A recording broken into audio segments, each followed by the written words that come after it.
The crew of a passenger jet search in vain for their airport. Look carefully. Rain is making it impossible to see. It's like missed approach.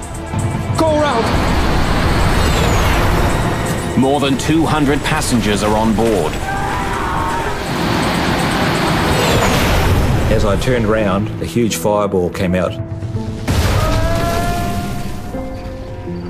Investigators search for clues. Could a vital missing piece of equipment be responsible for the crash? I think the best way to describe that would have been irresponsible. I know a lot of people could have walked off that plane that night. Nothing will change my views on that.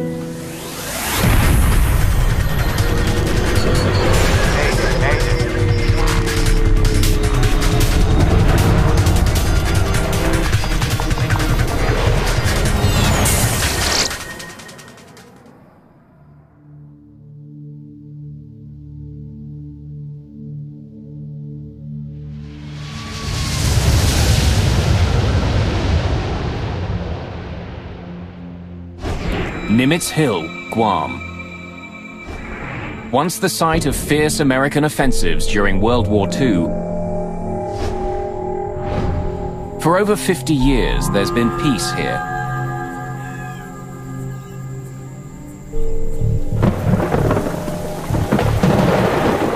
Now the hill is peaceful, invaded by hunters. And the normal quiet is broken by the roar of jumbo jets as they fly overhead.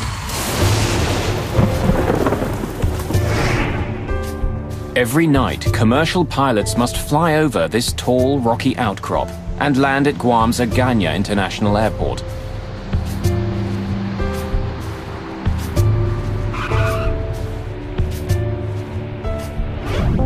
Flights come from airports all across Asia. Just past midnight, on August the 6th, 1997, Korean Airlines Flight 801 is on its way to Guam from Seoul, South Korea. 42-year-old captain Park Young-chol is at the controls. A former Korean Air Force pilot, Park has been flying 747s for more than 6 years. Just a few months ago, he received a Flight Safety Award from the President of Korean Air for successfully handling a 747 engine failure at low altitude. Park is supposed to be flying to the United Arab Emirates tonight, but a scheduling change has put him in command of this shorter flight to Guam. In the cabin, Korean, Japanese, and Western tourists are heading for Guam's pristine beaches.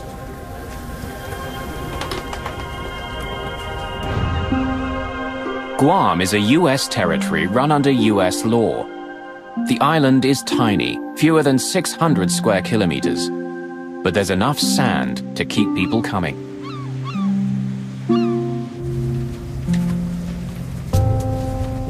"24-year-old Sean Burke and his girlfriend Wendy Bunton are planning to make the most of Guam's beaches. They're flying in from San Diego for a vacation.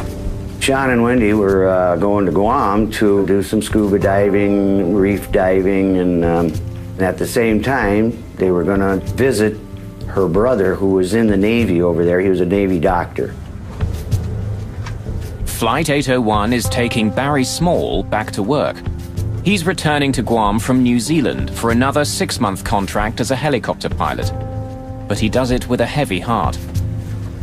The night before I left, my father had a heart attack, and I had to CPR him till the ambulance arrived, and decided to cancel the contract so I could help him. But he was insistent that you must carry on with your job. The flight is still a couple of hours from Guam when the calm evening is brutally interrupted.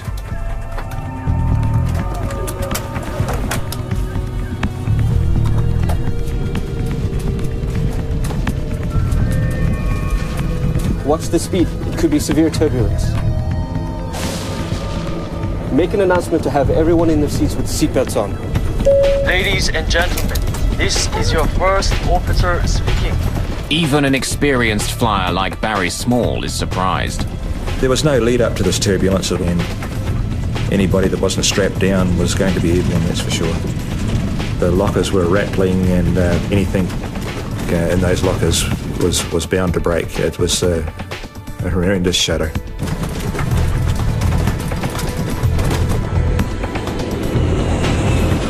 It's heavy turbulence, but the crew ride it out. Eventually, the flight returns to normal. We're through it. Let the passengers know. Ladies and gentlemen, this is your first officer speaking. We have cleared the turbulent area. But it's left some of the passengers shaken. Shh. It's okay, Rika. We'll be there soon. Ma'am, if you don't mind, I'm gonna move this duty-free up here for you.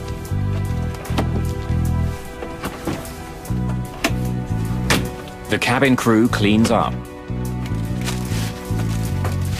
And the passengers settle in for the rest of the trip. Because of the 12-hour stopover in Seoul and no change of clothes, it was getting rather uncomfortable in a tropical environment, and I took my shoes off just to relax a little bit and feel more comfortable. Captain Park and his crew begin looking ahead. They know there's more unsettled weather coming. Rain has been hitting Guam on and off all day. In fact, August is the heart of the island's rainy season. Small showers can pop up, making visibility unpredictable.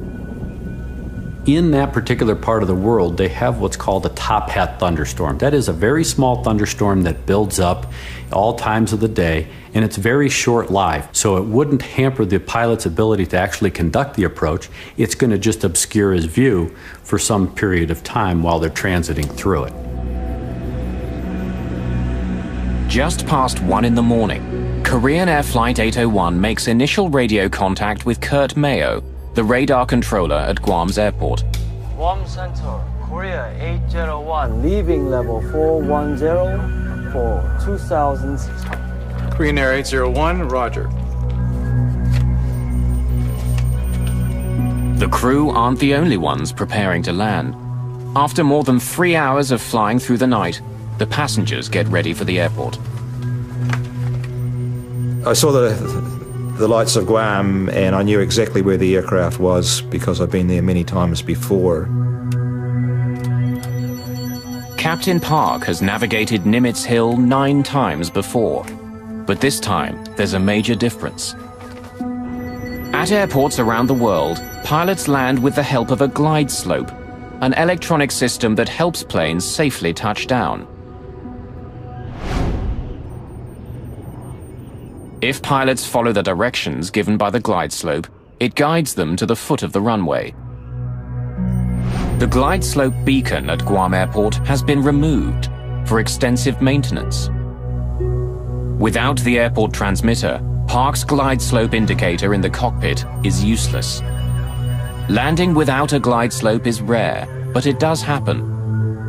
In Guam, the transmitter is scheduled to be out of service for more than 2 months. But impaired navigation is only part of the problem. Captain Park is fighting exhaustion. They make us classic guys work to the maximum. Probably this way, hotel expenses are saved on cabin crews and they maximize flight hours. Really sleepy. Now, as the plane approaches Guam, clouds and rain block their way. Captain, Guam condition is no good.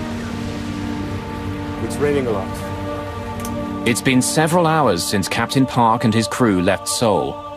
Now the rain is making the late flight more difficult.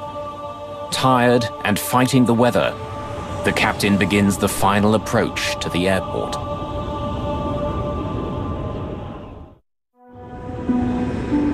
August the 6th, 1997. It's close to 1:30 in the morning. On Korean Airlines Flight 801, a tired captain is preparing to land at Agana Airport on the island of Guam. In the cabin, 237 passengers are getting ready to begin their holidays or get back to work. The flight, other than the turbulence, was totally normal. We had our meals, and it was just a totally normal flight in every way. As the jet approaches Guam, an erratic storm pushes rain and clouds between the plane and the airport. It's hard to see. The captain wants to make a small change in course to avoid the worst of the weather. Request 20-mile deviation to the left as we are descending. Guam Center, Korean 801, request deviation 10 miles left of track. Korean Air 801, Roger. Veering around cloud cover, Captain Park Young-chol struggles to get a clear view of his approach. And finally, he sees what he's been looking for. It's Guam. Guam. Good. Today, the weather radar helps us a lot. Korean Air 801, cleared for ILS runway 6, left approach. Glide slope unusable. Air traffic controller Kurt Mayo reminds the crew that the airport's glide slope equipment is out of service. It would normally help them find the runway, but since it's under repair, it isn't sending out any signals. Then, with the crew in the middle of their landing sequence, something unexpected happens. The glide slope appears to come to life. Is the glide slope working? The glide slope, yeah? Yes. Yes, it's working. Why is it working? It's a confusing moment. Unsure what's happening, the crew continue to prepare for their landing. 60 check, gear down. Check. Approaching 1400. Since today's glide slope condition is not good, we need to maintain 1,440. Please set it. Set. At 40 minutes after 1 in the morning, Guam controller Kurt Mayo once again makes contact with the crew. Korean Air 801, contacting Ganya Tower 118.1. He passes the plane on to the airport tower and says goodbye in Korean. Ganya Ikaseo. 수고하십시오. 118.1. It's the last time he'll ever talk to the crew of the jetliner. The guy working here probably was a GI in Korea before. Aganya Tower, Korean Air 801 to intercept the localizer 6 left. Korean Air 801 Heavy, Aganya Tower. Runway 6 cleared to land. Korean 801 Roger, clear to land 6 left. Flaps 30. Flaps 30. As the plane descends, clouds and rain close in again.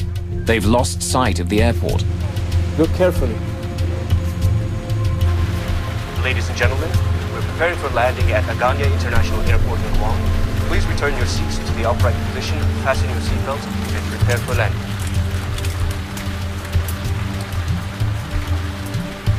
Set 560 feet. As the plane flies closer to the ground, the crew expects they'll see the airport any second. But the rain makes it hard to see anything.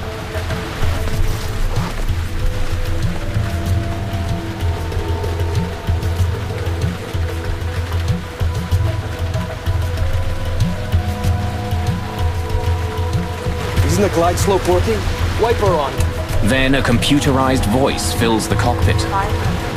It's the ground proximity warning system, which tells the crew they're just 500 feet in the air. But they still can't see the runway.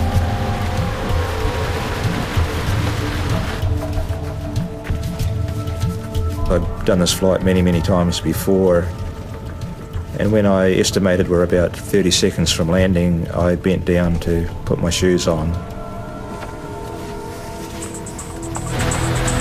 200. The plane is now just 200 feet above the ground, but still the crew can't see the runway. They're quickly running out of time. Let's make a missed approach. Not in sight. Not in sight. Missed approach. Go round.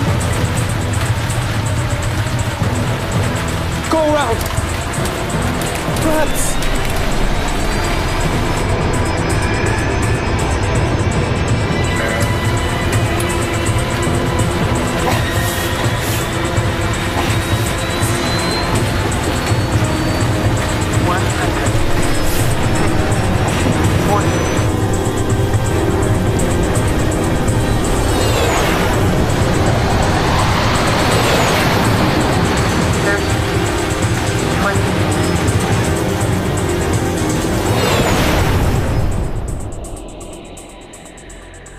I had no doubts this was still just a normal landing, and the aircraft went on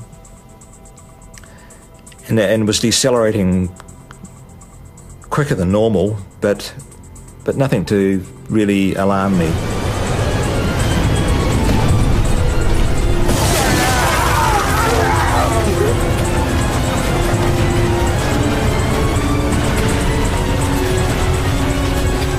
Things were getting pretty serious then. The aircraft was starting to break apart.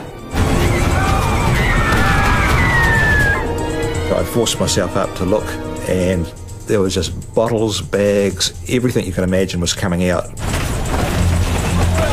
Only way I can really describe it is like about 1,000 737s landing all at once.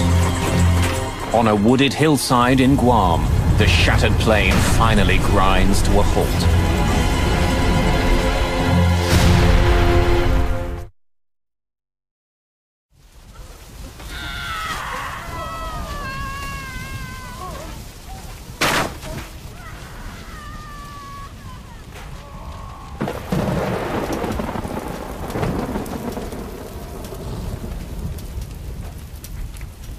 I was too scared to undo my seatbelt at that stage because I was waiting for the next bounce to go over another ravine or whatever was going to happen next.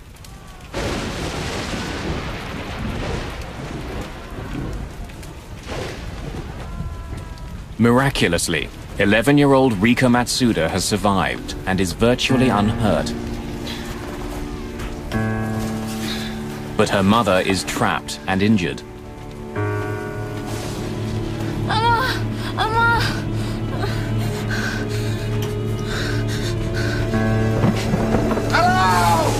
Barry Small is also injured and terrified that fire is sweeping through the plane. The fire started in the front and proceeded from the front to the back towards me. There was no floor lighting or anything like that, but the fire was so intense there was no problems to see where I was going.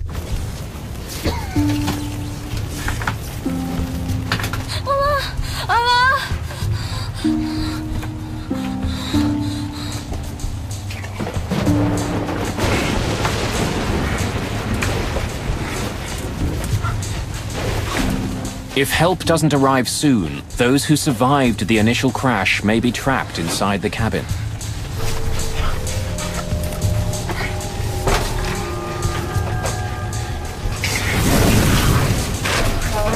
Korean Air 801 Heavy, Tower, how do you hear? Everyone in the cockpit has been killed. But airport authorities still have no idea what's happened aboard Flight 801.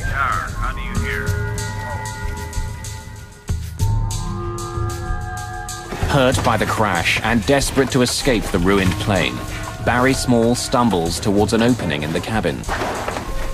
I got back these six seats, and then there was about a 6-foot drop down to the ground.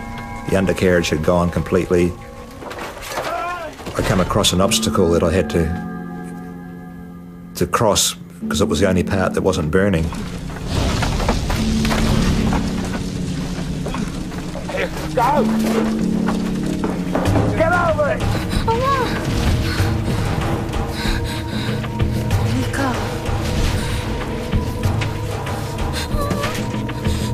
Rika's mother tells her daughter to get out of the burning plane.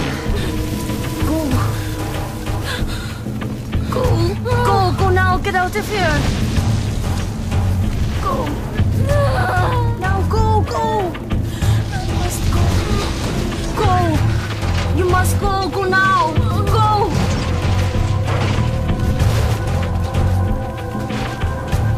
The fire is spreading quickly.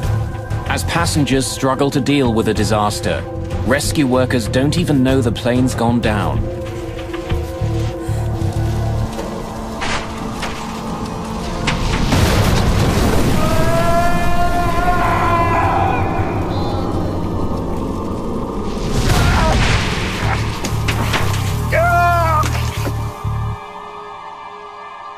The fire engulfed both the Asian gentleman and myself, to the extent that it burnt my arms, and my watch got that hot it was melting into my flesh.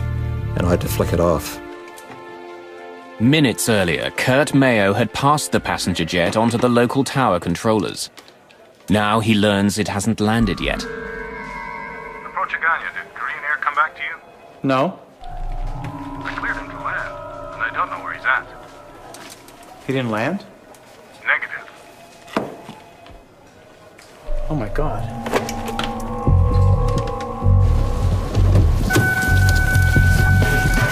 Within minutes, Guam Fire Chief Chuck Sanchez is en route. I was thinking, my God, 747, where's it at? Is it on island? Is it on sea? What is the plan here?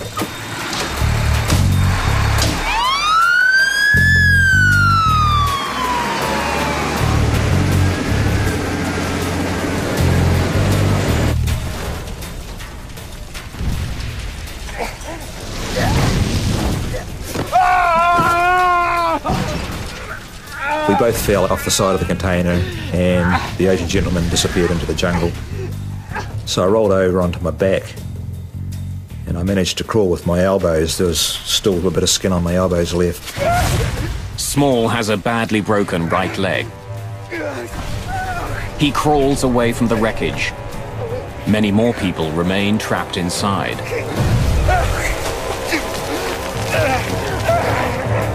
Lying there, it just sounded like a battlefield. It was just like a movie. Things were exploding short of me, going over the top of me. Things were landing beside us on fire. It's just indescribable.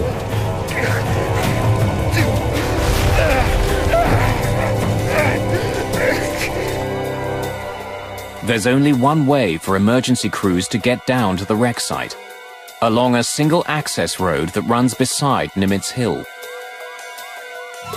As they race to the accident scene, rescue workers discover a major obstacle. A pipeline has been ripped out of the ground by the crash and thrown across the road. There's no way around it.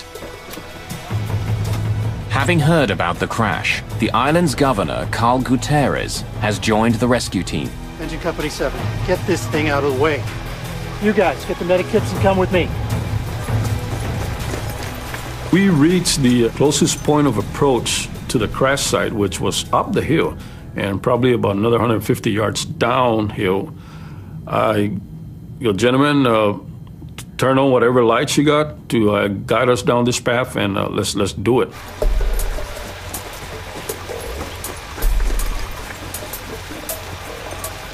We started running and just listening to the screams so we can guide ourselves because there was just nothing but overgrowth on the side of the road. At one point, I stopped him and I go, Governor, sir, I need you to make some serious decision in this operation, and I don't think I want you to move further. I'd like for you to stay on this side, and I don't want you to get hurt. Let us do this job. And he goes, no, I want to help you guys. At the site of the crash, flames are devouring the wreckage.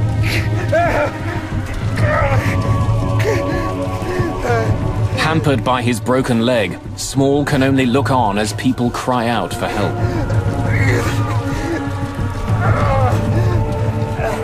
I lay at that bank for the whole night during that time, hearing people call out in a foreign language, which initially sounded like good, healthy calls for help, then turned into screams as the fire got more intense. And after a period of time, the fire even grew worse, and the screams faded away.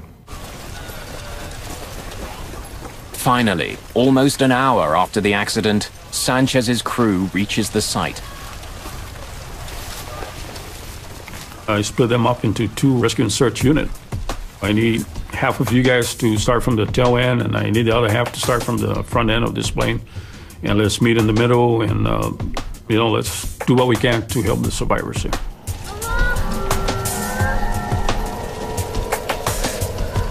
Guam's governor, Carl Gutierrez, sees Rika Matsuda all alone and crying out for her mother.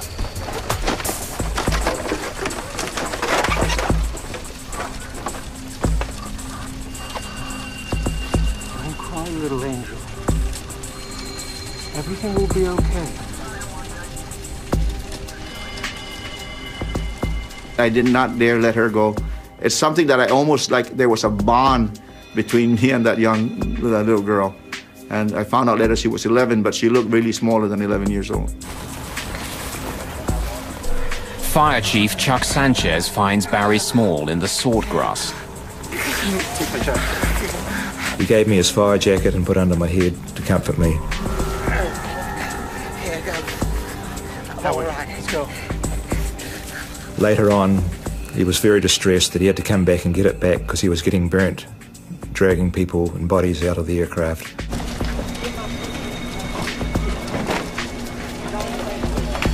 We were cutting trees to use for splint. We were taking off our protective gears to cover the survivors.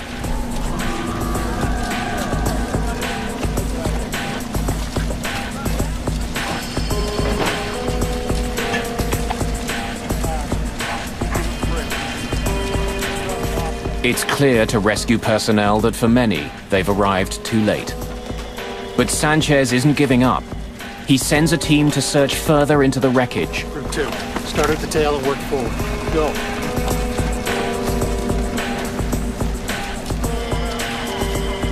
All I heard was this large explosion, man, right where they were at.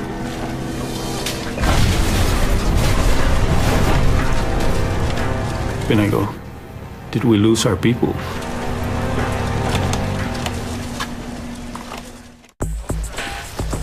A Boeing 747 has crashed on a rugged hillside in Guam, just a few miles short of the airport. There were 254 people on board. Rescue workers comb through the wreckage when an explosion rips through the remains of the plane.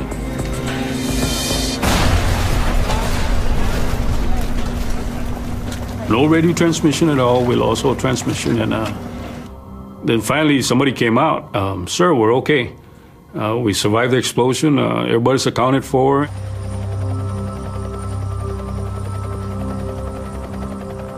It's not until the dawn finally comes that rescue workers can see the extent of the damage. The plane has spilled down the mountain and broken into several large pieces. Only 26 people survived the disaster.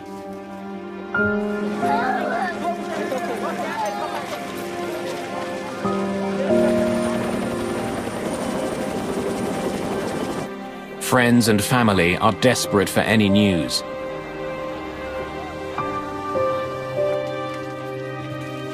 Many bodies are badly burned. Although most of the passengers are Korean, Sean Burke and his girlfriend Wendy Bunton are among a few Americans on the flight.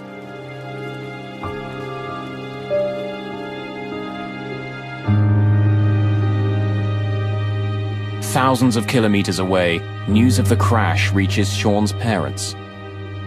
When she hears about the crash, Sean Burke's stepmother doesn't know if Sean is alive or dead. He could have been burned in the crash. He could be unconscious in a local hospital there, and we just wanted to go over and bring him back. So, I mean, because that kept going through our mind that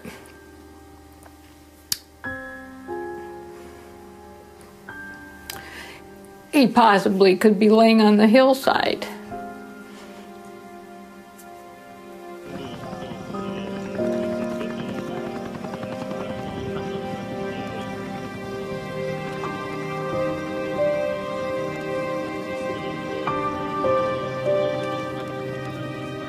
Since Guam is an American territory, the responsibility for investigating the crash falls to the National Transportation Safety Board. Greg Fife is the lead investigator. When he arrives on the site, he has to contend with more than just the carnage of the plane crash.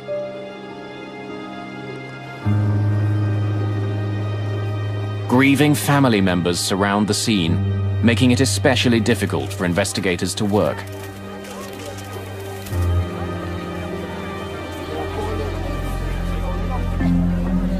As an accident investigator, you have to keep your emotions in check. It's like being a doctor in an ER room. You see this devastation, you see this tragedy unfolding in front of you. you hear about all of the sad stories, especially when there are kids and innocent people involved.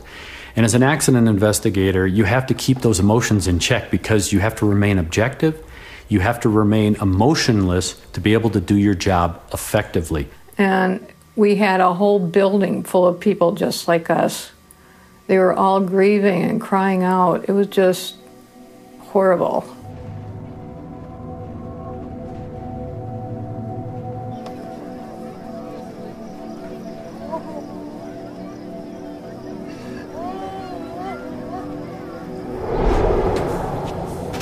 One of the first things we did was we went out on site and we did what we call a site survey. We had to really get an understanding of what we were dealing with as far as the wreckage and how we were going to conduct the on-scene investigation. During the preliminary investigation, Fythe finds that large sections of the plane are almost completely intact.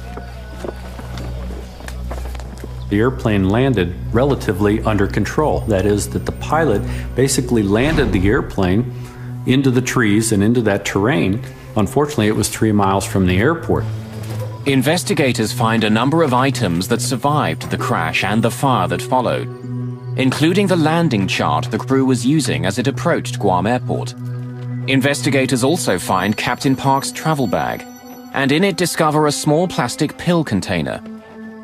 Captain Park had been prescribed a variety of drugs, including pills containing benzodiazepine, a class of drugs often used as a sedative. The pills and tissue samples from Captain Park's remains are sent for analysis. The landing chart becomes part of a growing pile of evidence. Using information from the jet's flight data recorder, investigators recreate the plane's flight path. The relatively gentle slope of its descent supports Fythe's belief that the jet all but landed on the hillside. But the flight path shouldn't look like this. Korean Air 801 cleared for ILS runway 6 left approach. Glide slope unusable. Korean 801, roger, clear for ILS runway 6 left. The crew had been told that the glide slope at the airport wasn't working. It meant that the captain had to take more manual control of his plane. It is now up to the pilot to fly an established procedure called a step down, where he starts at an altitude of, say, 2,000 feet. When he gets to a particular point located by what they call DME, or distance measuring equipment, he then starts a descent to another prescribed altitude. If the crew was following the step-down procedure, its flight path would resemble a set of stairs. But after the first step, the plane enters a long, slow descent. If you don't hit those step downs, and those altitudes are prescribed to give you terrain clearance, if you don't fly that as depicted on the approach chart, you run the risk of flying into an obstruction or high terrain. The plane's cockpit voice recorder has also been recovered from the debris. Fythe and his team begin to analyze it, hoping to better understand what happened in the cockpit. Set 560 feet. On 2 separate occasions, Captain Park gave orders to descend long before he was supposed to. But there are other clues on the tape as well. The cockpit voice recorder provided us, the investigators, quite a bit of information. But one of the key elements that we found was that the flight crew appeared to be tired. Really sleepy. This was a chartered flight, so it would have put them on what we call backside of the clock flying. That is, they wouldn't be normally flying during the day, they are now flying at night. And typically your body says you should be asleep when it's dark outside. The sedatives could have made a difficult situation even worse. But when the lab results come back, they're conclusive. While he had the pills with him, there are no traces of them in Captain Park's system. When lead investigator Greg Fythe returns to the cockpit voice recorder, he focuses on the captain's discussion of the glide slope. Is the glide slope working? The glide slope, yeah? Yes. Yes, it's working. Why is it working?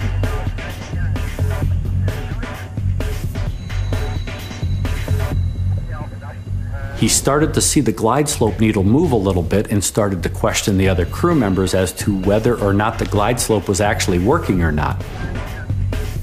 It's early in the morning. After a long flight, Captain Park is tired, perhaps confused and distracted by the unexpected readings on his glide slope. It became very apparent listening to the cockpit voice recorder that in fact he got fixated. But Fythe still doesn't understand why Park's glide slope appeared to be working. Was there a problem on this plane? Or is the equipment susceptible to problems that could affect other jets as well? To find out, he brings in navigation expert Nelson Spornheimer. I spent some time looking at the transcript, trying to determine what the navigation issues were, why a good airplane was in the wrong place, and to investigate the apparent confusion on the part of the crew who thought that the glide slope was working at least part of the time. Spornheimer sends a team of investigators to Guam. They fly over the island, trying to determine whether radio signals from a nearby military base could have acted on the plane, making it seem like the glide slope was working. Glide slope receivers can respond to non-glide slope signals, particularly when the intended glide slope signal is absent. If there are spurious signals on the channel and they contain the right information, they can cause intermittent movements of the glide slope needle. Set 560 feet. But the signals wouldn't be sustained. Like a light switch turning quickly on and off, the glide slope indicator would give periodic indications that it was working, but not for long. My conclusion was that spurious signals, whether they be from other transmitters or failed ground equipment such as personal walkie-talkies, could not cause a sustained warning flag movement. If the glide slope wasn't fully operating, why did Park believe it was? And even if he did believe it was working, why did he crash into Nimitz Hill? Isn't the glide slope working? Wiper on. As investigators continue to try to piece together the causes of the crash, Barry Small is trying to understand why he and 25 others survived. I went to touch my shoes, we hit the ground, and I was accidentally in the perfect crash position by some sort of miracle. An airline engineering apprentice and helicopter pilot, Small understands airplanes. I do firmly believe there are some changes that could be made to aircraft. Small believes that the way crossbars are built into aircraft seats caused one of his legs to break, but luck saved his other leg. My right leg went forward and crashed into the bar in front of the seat and broke. My left leg was saved by my carry bag stopping my leg going forward and hit that bar. Still able to walk on his one good leg, Small escapes while others remain trapped inside.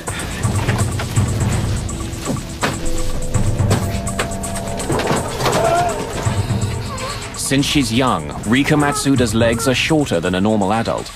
Sitting normally, her legs wouldn't have been pressed against the crossbar on impact, so she was able to escape the plane. Oh, go now, get out of here. While her mother died.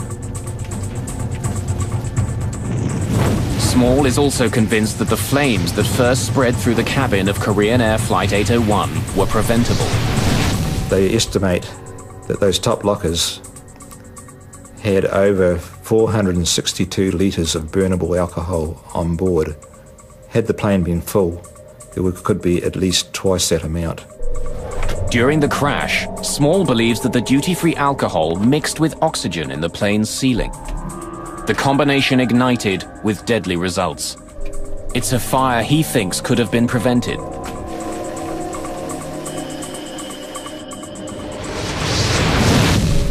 Why have this risk, alcohol and oxygen? I thought, you know, for aircraft's about safety, and this is just a blatant breaking of the rules of safety as far as I'm concerned. As he continues to recover from the accident, Small is determined to prevent what had happened to him from happening to others. He decides to push for changes on how seats are made and how duty-free alcohol is stored. For NTSB investigator Greg Feith, the biggest question still remains. How did an experienced pilot, one recently honored by his company for his safety record, crash his plane 5 kilometers short of the airport?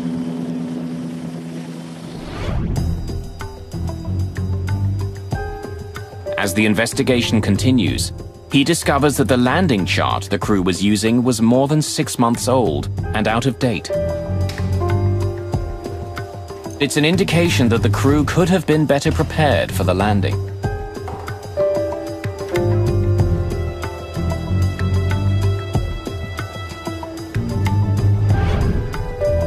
When he reviews the training practices for Korean Airlines, Feith uncovers more gaps in the information that the crew received. We found that the Korean Airlines flight crew had all of their training based on airports with approaches where the DME was always co-located at the airport. DME is distance measuring equipment, electronic beacons that tell pilots where they are in relation to the airport. Often the final beacon is found at the foot of the runway. That was not the case in Guam. The airport was in fact 5 kilometers further on. Struggling to see through the rain, Park was unable to find the airport. Distracted by the unexpected glide slope readings, Park used the final beacon as a guide, expecting it to take him right to the runway. Let's make a missed approach. Not inside. Not inside. Missed approach. Go around. Go around. Perhaps. It's clear that Flight A01 flew an approach about 3 miles premature. In other words, the descent was about 3 miles early. It was a nominal approach otherwise, just to the wrong location. We think that based on fatigue and some of their training, that in fact, when the flight crew crashed the airplane, when the counter got to 0, they thought the airport should be there. A fully loaded 747 weighs more than 200,000 kilograms. Like an enormous ocean liner, it can't change course quickly.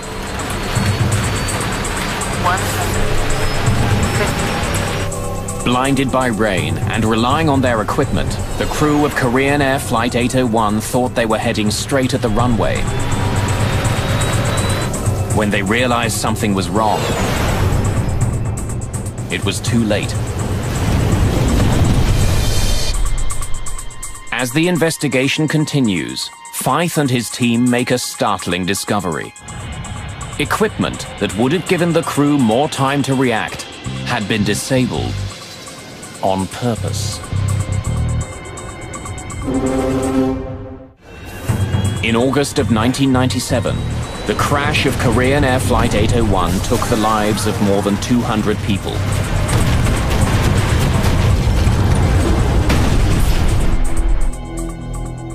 The final accident investigation report is published more than 2 years after the crash.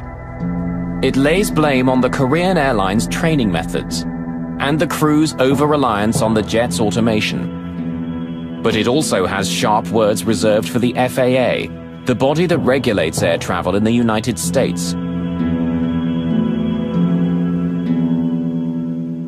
Because of an FAA decision, a critical piece of technology that could have saved Flight 801 was intentionally disabled. The Minimum Safe Altitude Warning System, or MSAW, is a standard piece of equipment at major American airports. But in Guam, the FAA had made a critical alteration to the way it was used.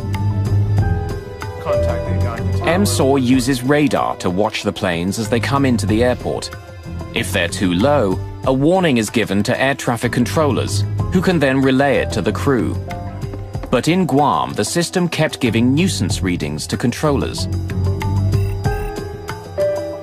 The controllers kept getting these nuisance warnings. They redesigned the software and moved the limitations of the MSAW further away from the airport where it afforded no one a level of protection. Instead of watching the planes as they neared the airport, the system in Guam now tracked them when they were more than 80 kilometers away over the ocean. I think the best way to describe that would have been, and should be, irresponsible. Because you've taken this system that was designed as a level of protection, not only for the controller, but you've taken the protection away from the flying public. For the passengers and crew of Flight 801, the lack of the MSOR system sealed their fate. If the system had been working, the crash could have been avoided. Without it, the crew had no warning at all.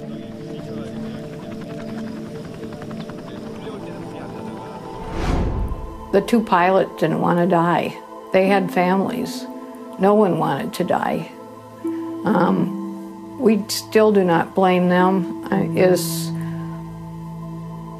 The bottom line is nobody wanted to be in that situation. It was just something that happened. For Barry Small, the years since the crash of Flight 801 have been emotional and frustrating. The Civil Aviation Authority in his homeland of New Zealand has acknowledged the potential danger posed by duty-free liquor on board, but so far no policies have been changed. His desire to modify airplane seat design has also been ignored. I have taken several steps to put this idea forward, and in a lot of cases it's initially met with enthusiasm, but it eventually ends up in the too hard basket.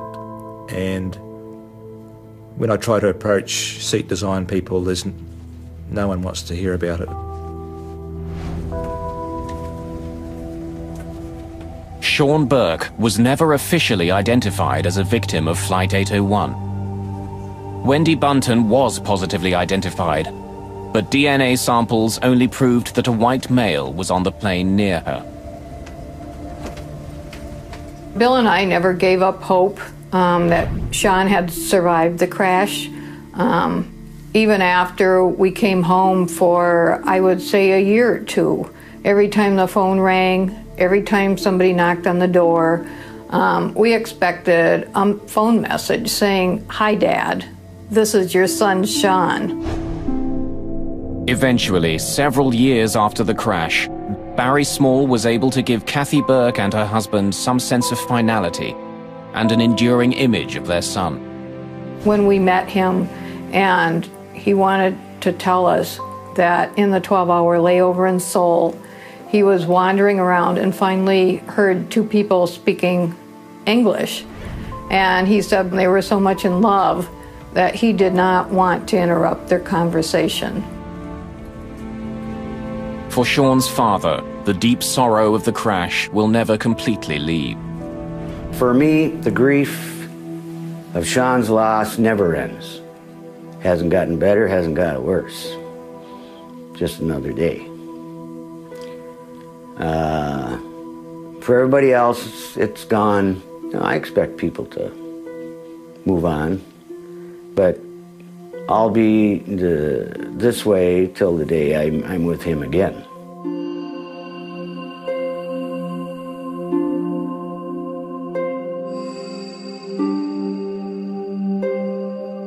For Barry Small, there is anger too, but also incredible gratitude for surviving.